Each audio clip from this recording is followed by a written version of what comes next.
G'day friends, welcome to today's video. I've got something really exciting to share with you that's been a secret for a little while, and I just want to have a chat through it. So basically what you're looking at here was a little chipboard hat and is now a teacup with a teacup on top.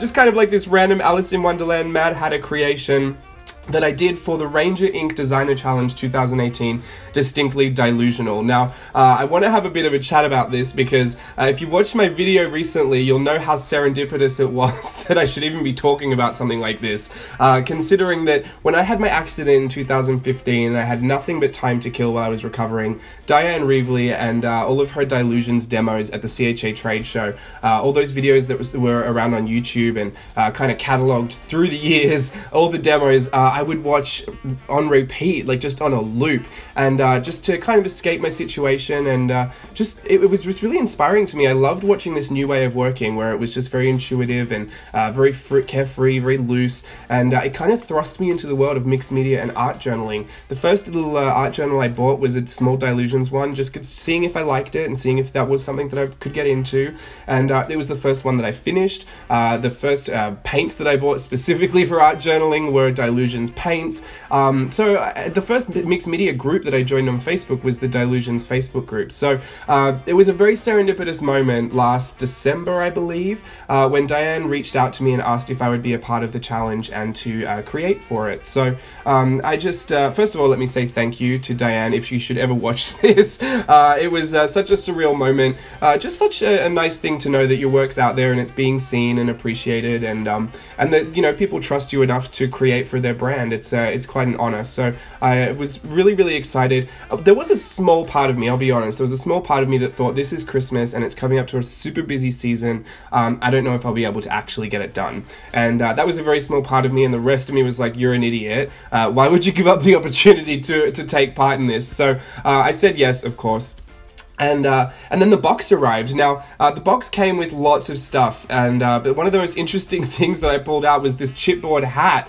I thought I'd be creating on maybe like a 12 by 12 piece of, you know, cardstock or maybe a tag or something, but this hat came out, and there was washi tape, paints, sprays, glues, gel plate, paint pens, lots of stuff. I filmed this way out of order, so my voiceover is going to be a little schizophrenic, but what I'm showing you here is the washi tape. I actually cut out the little individual characters and stuck them on, and then I drew like the little scalloped border with the playing card motifs, the hearts, the diamonds, the clubs, the spades, and gave it that very Dylusions look. I associate that scalloped border with Diane Reevely, so that's very Dylusions to me. I don't know if it really is, but that's what I see. What kind of inspired the Alice in Wonderland Mad Hatter thing were these die-cut cats, because I thought they looked like the Cheshire Cat. So I actually went in, I put little glossy accents on their eyes, I went in with alcohol marker and really saturated the color, also colorized them in the certain palette that I wanted.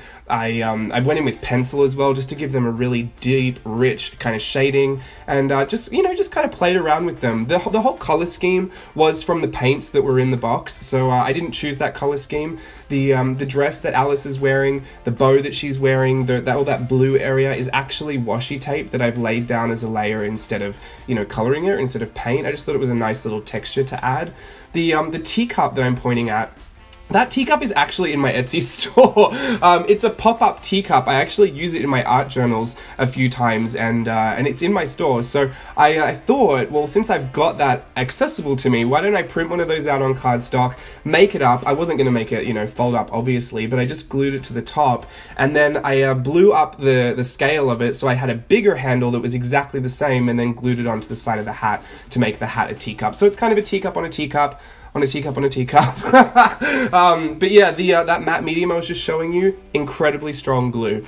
All of this is stuck together with that glue, and I did a little bit of a strength test, tried to pull bits off, and it really didn't come off. So I'm really impressed with that matte medium, matte accents, the RangerInk matte accents. And I've had that little tube for a while now, and it hasn't, like, I feel like it's still full. So you don't need a lot. It's pretty good, strong stuff. I put the tag on the top, the drink me tag. I put this like little quotes from Alice in Wonderland swirling around there. I made the base, I guess the base plate, a clock. Inside the teacup, there's a little paper that I got from Japan that has a little fish on it, which I thought really fun to have a little fish in there and a little cat in there as well. But the tag I made just kind of as a throwback to Ranger Inc. because, like I said, watching all of those trade show demos was what really got me into all of this stuff and in the first place. And what I noticed first off the bat was that everyone was creating on tags, and that's kind of why I even chose to do tags, because I thought like all the best people create on tags, so I'm gonna have to get into it if I want to get into mixed media.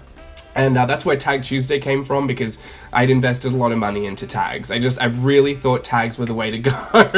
I still like it. I don't know if I'll get back into Tag Tuesday this year, but it was just a fun little accent to add. I put glitter on it because I couldn't help myself. There is no way that I could be a part of some challenge and not put glitter on it. So yeah, I'm really happy to be a part of it.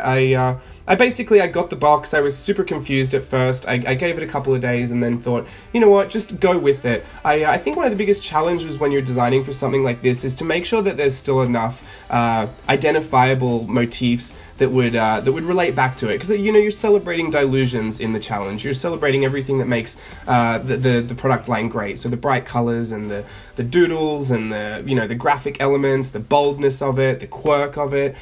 So trying to incorporate all of those elements, but also have enough of your own personal style in there is a challenge in itself. I feel like it's when you're watching Project Runway and they have to design for a client, and they always get to that point where they've either given up too much of their own aesthetic or they've taken not enough of the client's aesthetic. It's a really weird happy medium, but in the end I am really happy with this because you know, a lot of what I learned was from Diane Reevely and her trade show demos, and I do believe that this says Dylusions to me, but also enough of me in there as well. So I'm happy to say that it's out on the show floor at Creativation 2018, and yeah, I'm gonna go put a photo of it on Instagram, I guess, and show you some close-ups. Let me know what you think and what you would have done if you opened the box and there was a hat inside. So yeah, thanks for watching, everyone, and until I have another secret project to reveal, bye!